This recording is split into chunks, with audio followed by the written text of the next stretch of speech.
ask you about your experience with Robin Roberts.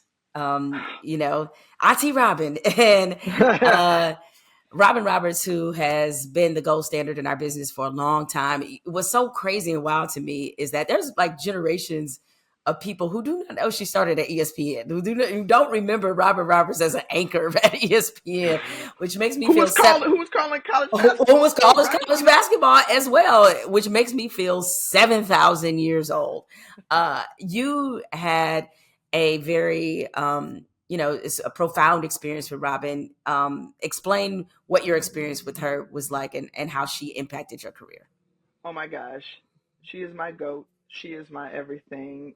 Everybody loves Robin Roberts, and how can you not? The genuineness, the authenticity. And it was at an NABJ convention here in Tampa, where I had the opportunity to meet her. So this was like my, I'm a huge fan of Jay-Z. And so I see her in this like mentoring breakfast. I'm like, yo, I'm going to meet her. And then I kind of like hang around, and I take a picture with her, and it was like a group picture, and I was like, oh, okay. And I kind of get an individual picture, and I was like, okay, cool. I did it. And I walk out, and I call my line sister, and I was like, yo, I saw Robin Roberts, but I was trying to wait for her, but I couldn't. It was like a total fangirl moment. So she was like the Kanye, and I was the Jay-Z, and she was like, yo, T, what would Jay-Z do? Okay, you got to put that swagger on. You got to go back in there with that confidence. And I was like, okay, the room now empty. And I was just like, Robin, I know you're getting to your next spot, but I just want you to know how much I appreciate all that you've done and how you serve as such a great role model, inspiration, and motivation to me. You make me know that it's possible. And then I just started crying. Like straight up. Time out. No. You started crying. Oh, like so much so that Robin Roberts nicknamed me Waterfalls because I couldn't stop crying. Oh my gosh. Do you know what this moment was like? Wow. It's man down, cold 10 situation. She was like, and I think she just felt sorry for me. And so she just hugged me. Oh, sweetheart. And I was like, can I just, I would just love your eyes and ears on some of my work. And if, you would, provide some mentorship. And she said, absolutely. So gracious in doing so. Sent her my reel. She called me back and like told me what she liked about it, like specifically, like she had paid attention to it. And I saved the voicemail, obviously, forever. Like those are moments. That's a moment rather that I will like never ever forget. And so she continued to keep just track. I would always send her an email, always catching her up. When I was in New York, we were at Good Morning America. I went with my mom and my sister. She took the time once again to meet with me. And then I was like, yo, I'm getting married. Like, will you drop a cool little video for my husband and I and introduce us for our reception? And she did it from the desk. And like, it was, okay.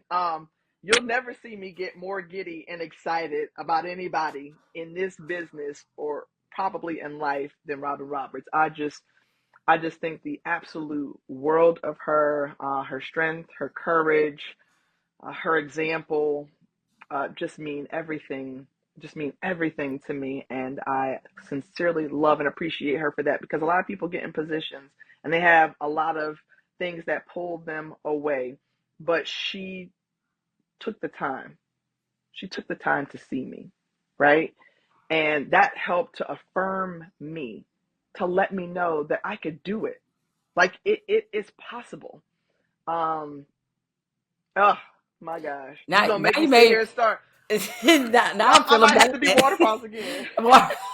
Now I'm feeling better. I was like, damn, I didn't do all that. When I met Robert Roberts, I did tell her the same thing. I was just like, you mean a lot, blah, blah, blah, blah, blah. I'm sure something unintelligible. And I have, I believe I have a photo with her and Stuart Scott, I think. Yeah. So, but yes, those moments, and even though I'm not going to admit, sometimes I'm not perfect at it, but like when younger journalists, especially younger women, especially younger Black women, when they come up to me, when they reach out to me, I truly, sincerely try to take the time, because I know what that's like to be on the other side of that conversation, It reminded me like first time I met Pam Oliver, man. Your FAMU fellow graduate. It was in Tampa. I was covering a Bucks game, and I was still with the Sentinel. And I saw on the sideline, and I didn't have the words. Like I couldn't even say what I wanted to say because, I'm sure again it came out unintelligible. But I think the world of Pam Oliver. Like she is an OG certified in this game. But I love having those moments, even if I'm at a loss for words. When I met Jane Kennedy at the Essence Black Women in Hollywood brunch, I was like, Jane, let me tell you, 10 toes down, Jane. I'm 10 toes down for you. It's important that these women that have been the pioneers and our North Star in this career, that we celebrate them, let them know now, like, hey, I wouldn't be in this spot like if I didn't see you, or it gave me the fuel to know that this part was actually possible. So I think that's a beautiful moment that you had. And I want to add to that because I'm a firm believer, just like you, Jemele, that you say what you mean when you can, right?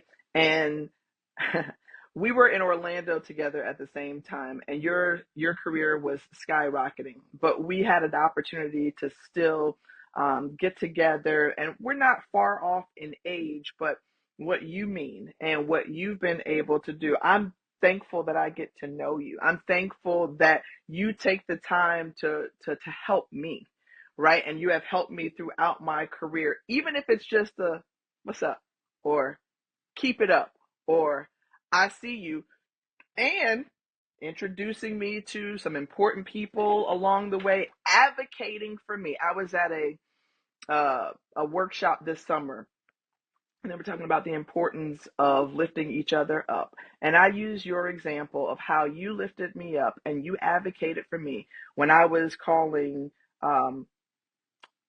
games at ESPN, but wanted to do college football on a more permanent basis. And you went into the office of the CP at the time, and Ed you Placey. said, "Hey, Ed Placey, shout out to my boy Ed Placey. Yeah, we love Ed. Yes, definitely. And you went in and said, Tiffany deserves an opportunity, or give her a look, like give her a chance on this for college sideline reporting on greater games too, right? And on the play-by-play space. Like, you did that.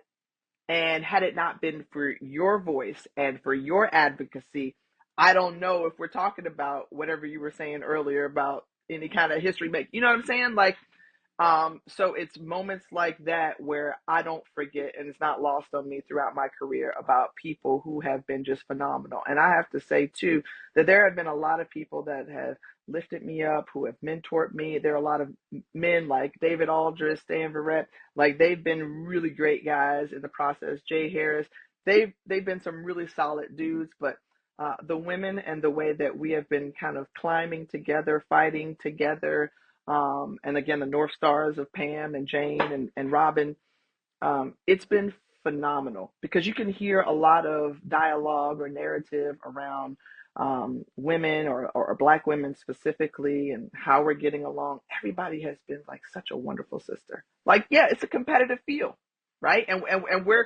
we're all trying to ascend to whatever level it is that we want to get to, but it's been an amazing sisterhood.